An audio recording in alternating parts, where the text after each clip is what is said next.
Corporation పరిధిలో ఉన్న 50 డివిజన్ల స్థానంలో 62 డివిజన్ల వరకు పెంపుదల చేసిన జీవో ప్రకారము ఈ డీలిమిటేషన్ ప్రక్రియ ప్రారంభమైందండి. ఈ ప్రారంభమైన డీలిమిటేషన్కి సంబంధించి ప్రభుత్వం వారు ఆల్రెడీ విడుదల చేసిన షెడ్యూల్ని మళ్ళా రీషెడ్యూల్ చేశారు.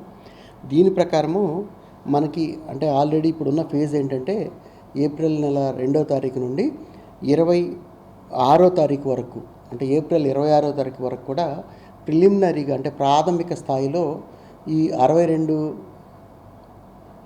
డివిజన్లని ఎలా విభజించాలనే దానిపైన గైడ్లైన్స్ ఉన్నాయి.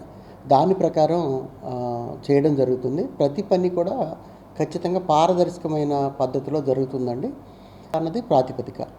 మనకున్న ప్రస్తుత జనాభా ఏదైతే ఉందో దాన్ని యావరేజ్ ప్రకారం తీసుకొని ఆ యావరేజ్కి 10% పైన కానీ 10% కింద కానీ ఉండేలా చూసుకొని ఈ వార్డు విభజన అనేది జరుగుతుంది. ప్రతి పని కూడా ఖచ్చితంగా పారదర్శకమైన పద్ధతిలో జరుగుతుందండి.